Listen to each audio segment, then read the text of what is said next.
Hello students, today we are going to revise the next chapter, that is human eye and the colorful world. This is the structure of human eye. The front portion of the eye is known as cornea. Light enters into our eyes through cornea. Behind cornea there is iris and pupil. Pupil is a small hole in the middle of the iris. So iris can control the amount of light entering into the eye by changing the size of pupil. This is eye lens. Eye lens is made of transparent living material, and the focal length of this eye lens is controlled with the help of ciliary muscles and suspensory ligaments. This is the screen of human eye at which image is formed.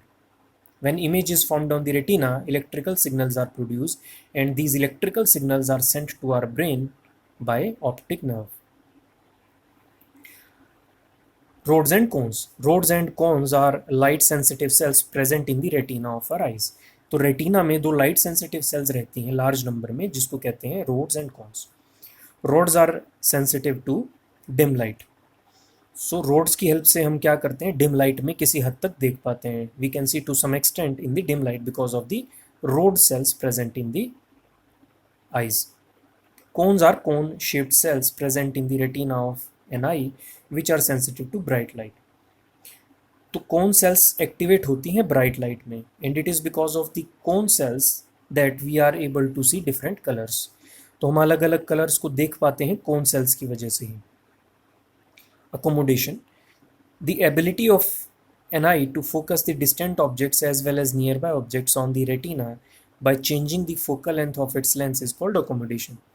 देखिए, I can see distant object as well as nearby object clearly.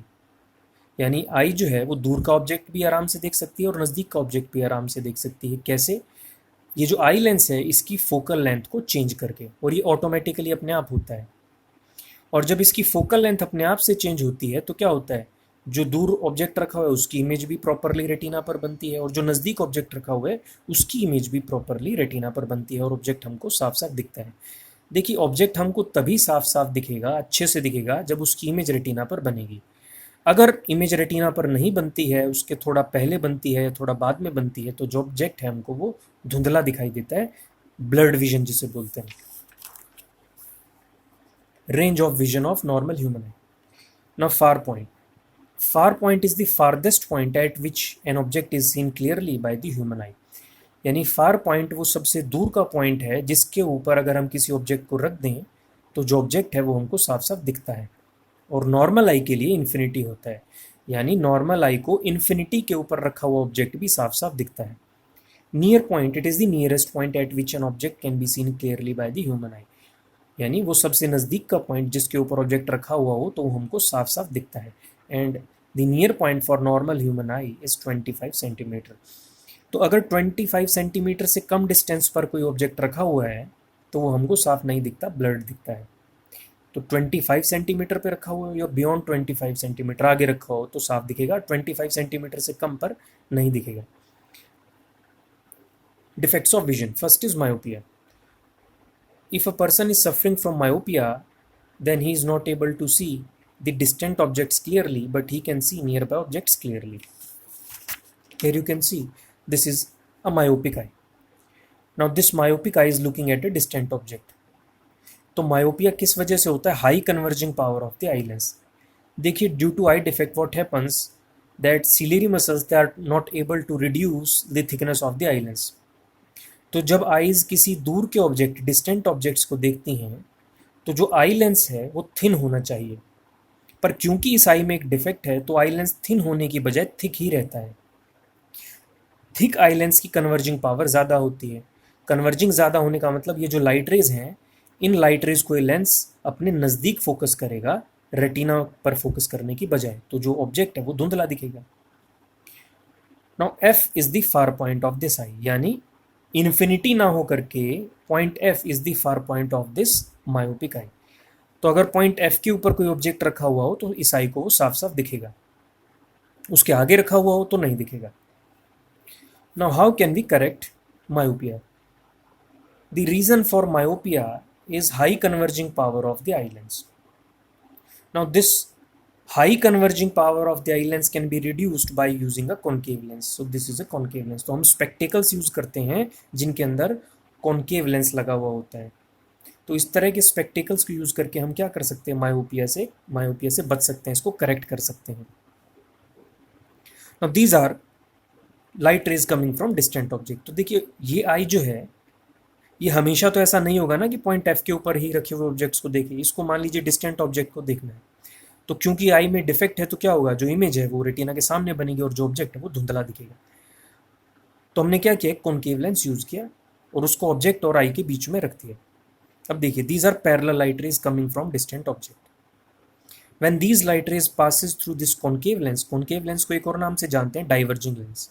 So what will happen, this concave lens will diverge the light rays. देखिए light rays एक दूसरे के parallel आई, जैसे ही lens के through pass हुई तो diverge हो गई। Now if these diverged rays are produced backwards they appear to be coming from point F.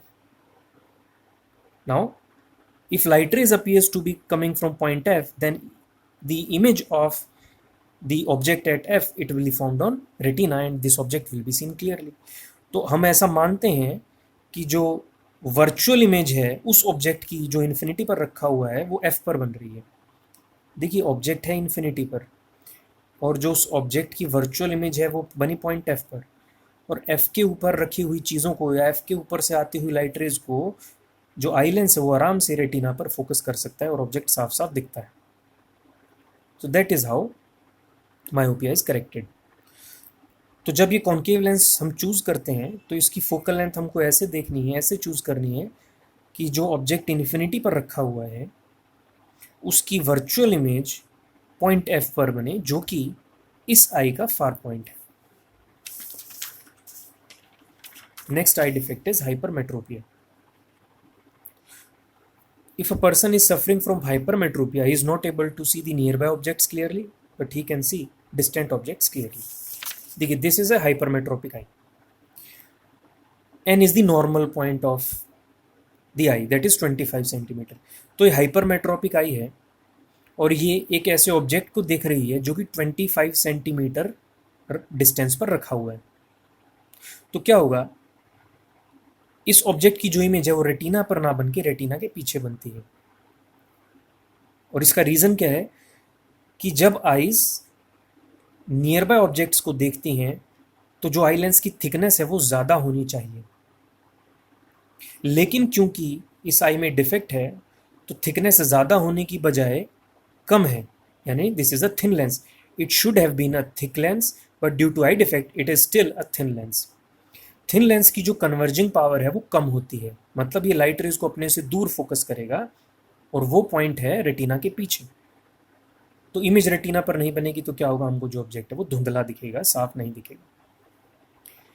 But this is the same hypermetropic eye, but if an object is placed at point N dash, N dash क्या है, इस hypermetropic आई का near point.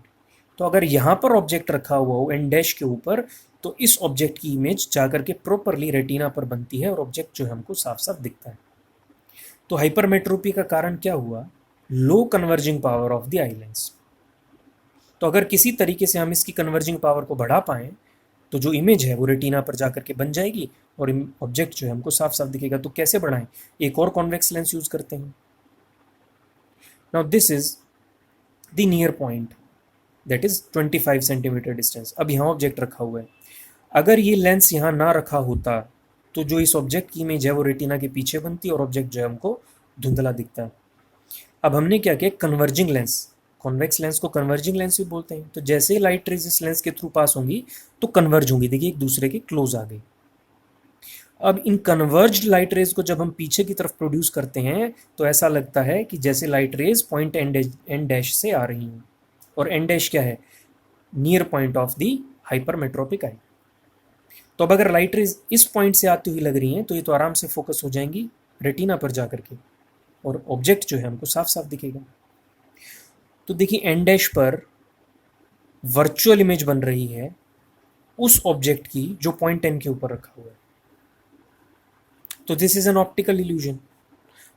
तो इस आई के लिए क्या होगा, जो वर्चुअल इमेज है ऑब्जेक्ट ओ की वो ऑब्जेक्ट का काम कर, वर्चुअल इमेज बनी ना, यहाँ देखिए यहाँ वर्चुअल इमेज बनी ऑब्जेक्ट ओ की, इस आई के लिए वो वर्चुअल इमेज ऑब्जेक्ट का काम करेगी, और वो ऑब्जेक्ट रखा कहाँ हुआ है, एन डैश पर, और एन डैश पर रखी हुई चीज़ों को आई आराम से देख सकती है. So object will be seen clearly. The next eye defect is presbyopia. Presbyopia is also known as old age hypermetropia. It is caused due to the weakness in ciliary muscles, or if the eye lens loses its flexibility, due to which it loses its power of accommodation. तो old age में क्या होता है, देखिए ciliary muscles भी week हो जाती हैं, और जो आई लेंस है वो अपनी फ्लेक्सिबिलिटी लूज कर देता है, जिसकी वजह से वो अपनी पावर ऑफ अकोमोडेशन भी लूज कर देता है. तो जो इमेज है वो रेटिना पर नहीं बनती है और ऑब्जेक्ट साफ साफ नहीं दिखता है. This is a special case of hypermetropia. As I told you earlier, this is also known as old age hypermetropia. So it can be corrected in the same way as hypermetropia is corrected, that is by using the spectacles containing convex lens. Next is cataract. The medical condition in which the lens of the eye of a person becomes progressively cloudy, resulting in blurred vision, is called cataract. देखिए cataract में क्या होता है, जो eye lens है उसके ऊपर एक मेम्ब्रेन डिपॉजिट हो जाती है. तो आई लेंस तो ट्रांसपेरेंट होना चाहिए, तभी तो लाइट रेज एंटर कर पाएंगे आईज में और इमेज बनेगी. तो क्योंकि आई लेंस के ऊपर एक मेम्ब्रेन डिपॉजिट हो जाती है तो लाइट रेज प्रॉपरली एंटर नहीं कर पाती, और जो विजन है वो ब्लड विजन हो जाता है. तो इसको कैसे रिमूव किया जा सकता है? Cataract can not be corrected by using the spectacles. It can only be corrected with the help of surgery, in which the old defected lens is replaced by new artificial lens. तो इसको surgery से ठीक कर सकते हैं. Our next topic is glass prism. A glass prism has 2 triangular ends and 3 rectangular faces, and the opposite refracting faces, they are inclined to each other. A glass prism is represented by using a triangle. तो जब हम concept समझेंगे तो triangle एक prism को represent करेगा. This angle QPR, this is known as angle of prism. So this is the incident ray. When this incident ray it passes through the prism, it is deviated by some angle, and this angle is known as angle of deviation. And the incident ray and emergent ray, they are not parallel to each other, but the emergent ray is diverted from the incident ray. देखिए क्या होता है जब हम in case of a glass slab, transparent glass slab, the incident ray and emergent ray, they are parallel to each other, क्योंकि वहाँ जो refracting faces थे या refracting surfaces थे वो एक दूसरे के parallel थे. अब देखिए here this refracting surface and this refracting surface, they are inclined to each other. अगर ये एक दूसरे के पैरेलल होते, जो कि होता है ग्लास स्लैब के केस में, तो इंसिडेंट रे और एमर्जेंट रे एक दूसरे के पैरेलल होती. लेकिन प्रिज्म के केस में ये दोनों इंक्लाइंड है. तो जो इंसिडेंट रे है और एमर्जेंट रे वो एक दूसरे के पैरेलल नहीं होती, बल्कि एमर्जेंट रे डिविएटेड होती है इंसिडेंट रे के comparison. Our next topic is dispersion. The splitting up of white light into 7 colors on passing through prism is called dispersion of light. देखिए this is a white light. White light is a mixture of 7 colors. So when this white light passes through the prism, it splits into 7 colors. This band of 7 colors is known as spectrum of white light. तो इसमें VIBGYOR कह लेते हैं इसको, VIBGYOR भी हम जानते हैं. Now these 7 colors can be recombined if we place a prism in the inverted position. तो यहाँ से लाइट रेज आएगी, स्प्लिट होगी और दोबारा से रिकम्बाइन हो जाएगी इस प्रिज्म की वजह से. Rainbow is an arc of 7 colors visible in the sky, which is produced by dispersion of sun's light by raindrops in the atmosphere. So when it rains, there are a lot of raindrops present in the atmosphere, and each raindrop behaves like a prism. तो जब prism की तरह behave करेगा raindrop तो क्या होगा, जब light आएगी, वाइट लाइट इसमें गिरेगी तो क्या होगी, सबसे पहले तो रिफ्रैक्ट होगी, उसके बाद डिस्पर्जन होगा यानी स्प्लिट हो जाएगी, और उसके बाद टोटल इंटरनल रिफ्लेक्ट होने के बाद ये वापस से बाहर आएगी. तो हमको 7 अलग अलग कलर्स मिलेंगे. और ऐसे बहुत सारे रेन ड्रॉप्स हैं, तो हमको जो है एक आर्क दिखेगी 7 कलर्स की, जिसको हम रेनबो कहते हैं. Atmospheric refraction. This is Earth, and Earth is surrounded by air. Air has different layers. and these layers have different optical densities. When light passes through these layers having different optical densities, it bends, and this is known as atmospheric reflection. देखिए अर्थ के चारों तरफ air present है और air के different layers हैं. हर layer का refractive index या कह लीजिए ऑप्टिकल डेंसिटी अलग अलग है. तो जब लाइट इन लेयर्स के थ्रू पास करती है जिनकी ऑप्टिकल डेंसिटीज अलग अलग हैं तो क्या होता है, बेंड होती है. और इस लाइट को बेंड होना ही कहते हैं एटमॉस्फेरिक रिफ्लेक्शन, क्योंकि रिफ्लेक्शन एटमॉस्फेयर की वजह से हो रही है ना, तो इसलिए इसको बोला atmospheric reflection. So refraction of light caused by the Earth's atmosphere is called atmospheric refraction. Now some optical phenomena in nature which occur due to atmospheric refraction. सबसे पहला है twinkling of stars. Stars appear to be twinkling to us because when light from the star passes through the atmosphere having different layers and in which each layer has different optical densities, then refraction of light takes place. Now the optical density of each layer is not constant, but it is changing with time. So a random refraction of light takes place, due to which sometimes more light is refracted towards us. In that case, the star appears to be bright to us, and at some time less amount of light is refracted towards us and the stars, it appears dim to us. देखिए जैसा मैंने कहा कि atmosphere की अलग अलग layers हैं और उन अलग अलग लेयर्स का जो रिफ्लेक्टिव इंडेक्स है वो भी अलग अलग है. तो जब स्टार से रेज एंटर करती हैं एटमॉस्फेयर में तो उनका रिफ्रैक्शन होता है. अब ये जो अलग अलग लेयर्स हैं एटमॉस्फेयर, इनका रिफ्रैक्टिव इंडेक्स भी कांस्टेंट नहीं है, ये भी टाइम के साथ चेंज होता है. टेम्परेचर, प्रेशर एटसेट्रा, इन कंडीशंस के साथ जो रिफ्रैक्टिव इंडेक्स है लेयर्स का वो चेंज होता है. तो जो लाइट, स्टार लाइट जो एटमॉस्फेयर से पास कर रही है वो रैंडमली रिफ्रैक्ट होती है.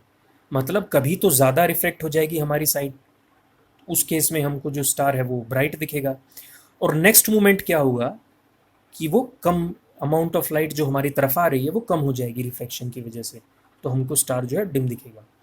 सो that is why stars twinkle. Though stars twinkle at night but planets do not. देखिए star is considered as a point object, but planet is a combination of point objects. So in case of planets, if dimming effect is produced by one point object, then it is compensated by the brightness effect produced by the another point object. So that is why the planets, they do not appear to be twinkling to us. तो देखिए जो planet है वो combination है. Star बहुत दूर हैं तो हम इनको पॉइंट ऑब्जेक्ट की तरह कंसीडर करते हैं, लेकिन जो प्लैनेट हैं वो बहुत बड़े साइज़ के हैं और हमसे उतना दूर नहीं है, तो जिसकी वजह से हम क्या करते हैं, उनको मानते हैं, एज्यूम करते हैं कि it is a combination of a lot of point objects. तो अगर एक point object dimming effect produce करता है तो उसको कॉम्पनसेट कर देता है दूसरा point object brightness effect produce करके. तो जो हमको प्लैनेट है वो ट्विंकल करते हुए नहीं दिखते हैं. The stars seem higher than they actually are. So this is the actual position of a star. So when the starlight passes through the atmosphere it bends. Atmosphere की रिफ्लेक्शन की वजह से क्या होता है, बेंड हो जाएगी. So to a person standing on the earth it appears that light rays are actually they are coming from this point and which is higher than this point. तो जब ये बेंड हो गई तो यहाँ पर एक खड़े हुए इंसान को क्या लगेगा कि एक्चुअली में जो लाइट रेज है वो इस पॉइंट से आ रही, क्योंकि लाइट रेज सीधा ट्रेवल करती हुई लगती है हमें. तो advance sunrise and delayed sunset, this is horizon, this is the actual position of the sun. Now when light rays from sun passes through the atmosphere, they bend. And when these light rays are produced in the backward direction, they appear to be coming from this point. तो जो इंसान यहाँ है उसको ऐसा लगेगा कि light rays जो है वो इस पॉइंट से आ रही हैं, क्योंकि लाइट रेज तो ट्रेवल करती हैं सीधी. तो बावजूद इसके कि सन होराइजन के नीचे है, हमको वो ऊपर दिखता है because of the atmospheric reflection. और सनराइज के टाइम भी सेम ही होता है. Scattering of light. When scattering of light means to throw light in various random directions. This is light, and when this light falls on a particle, it is reflected in different directions, and this is known as scattering of light. The scattering of light by particle in its path is called Tyndall effect. The color of scattered light depends on the size of scattering particle. देखिए white light is a mixture of 7 coloured light. जो white light होती है वो 7 अलग अलग colour की lights का mixture है जिसमें विबग्योर हैं 7 कलर्स. तो हमारे पास दो तरह के पार्टिकल्स होते हैं, बिग साइज पार्टिकल्स जिसमें डस्ट पार्टिकल और वाटर ड्रॉपलेट आते हैं, और स्मॉल साइज पार्टिकल जिसमें एयर मॉलिक्यूल्स आते हैं. तो जब व्हाइट लाइट डस्ट पार्टिकल या वाटर ड्रॉपलेट या फिर कह लीजिए बिग साइज पार्टिकल्स पर गिरती है तो स्कैटर होने के बाद हमको वाइट कलर ही मिलता है. तो वाइट कलर की लाइट गिरी इन पार्टिकल्स पर और स्कैटर होने के बाद वाइट कलर की लाइट ही हमको दिखती है. लेकिन जब वाइट कलर की light small molecules air molecules पर गिरती है तो स्कैटर होने के बाद हमको वाइट कलर नहीं मिलता है बल्कि वो कलर मिलता है जिसकी वेवलेंथ सबसे कम थी. तो जब वाइट लाइट छोटे साइज के मॉलिक्यूल्स पर गिरती है तो सबसे ज़्यादा वो कलर स्कैटर होगा जिसकी वेवलेंथ सबसे कम है, मतलब ब्लू कलर, और सबसे कम वो कलर स्कैटर होगा जिसकी वेवलेंथ सबसे ज़्यादा है, यानी कि रेड कलर. तो ब्लू कलर सबसे ज़्यादा स्कैटर होगा और रेड कलर सबसे कम स्कैटर होगा जब वाइट लाइट एयर मॉलिक्यूल्स पर गिरती है जिनका साइज बहुत छोटा होता है. Y the sky is blue. देखिए light emitted by sun is white in color, and when this white light passes through the atmosphere scattering of light takes place. तो देखिए सन से जो लाइट आ रही है वो वाइट है. वाइट लाइट का मतलब इसमें 7 के 7 कलर्स की लाइट अवेलेबल है, यानी कि विबग्योर वायलेट से लेकर के रेड तक.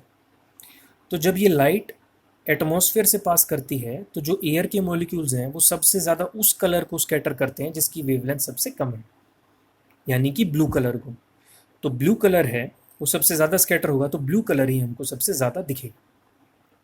स्टूडेंट्स, विबग्योर में 7 कलर्स हैं from violet to red, but blue and red are predominant colours, यानी जो सर्वाधिक सबसे ज़्यादा जो मौजूद है ना सातों में वो है ब्लू और रेड. तो जब हम कॉन्सेप्ट्स को समझते हैं तो हम ये मानते हैं कि जो ब्लू कलर है उसकी वेवलेंथ जो है सबसे कम है और रेड है उसकी सबसे ज़्यादा है. और our eyes are less sensitive to violet and indigo also. तो ऐसा नहीं है कि वायलेट और इंडिगो स्कैटर नहीं हो रहे, वो भी स्कैटर हो रहे हैं, but our eyes are more sensitive to blue. So that is why sky appears blue. क्योंकि जो छोटी वेवलेंथ है वो सबसे ज़्यादा स्कैटर हुई, जो सबसे ज़्यादा स्कैटर हुआ वो सबसे ज़्यादा दिखा भी. Suppose if there is no atmosphere, in that case sky will appear dark and black to us. अगर एटमॉस्फेयर नहीं होगा तो स्कैटरिंग ऑफ लाइट भी नहीं होगी और जो स्काई है वो हमको डार्क एंड ब्लैक दिखेगा. Why the sky appears red at sunrise. देखिए सनराइज और सनसेट पर क्या होता है कि लाइट रेज को एक लंबा रास्ता तय करना पड़ता है अर्थ तक पहुंचने के लिए. तो सुबह और शाम को जो सनलाइट हमको मिलती है वो लंबा रास्ता तय करके आती है, तो क्या होता है जो छोटी वेवलेंथ है वो सारी की सारी रास्ते में ही स्कैटर अवे हो जाती हैं. तो हम तक जो लाइट पहुंचती है, जो वेवलेंथ पहुंचती है वो रेड पहुंचती है, बाकी सब कलर कहाँ गए, स्कैटर अवे हो गए इन दी पाथ. तो अगर रेड कलर पहुंच रही है तो हमको जो सन है वो रेड कलर का ही दिखेगा. लेकिन in the day time the distance travelled by the light rays to reach the surface of earth is short, so most of the colour reaches the surface of earth and sun appears white to us in the day time.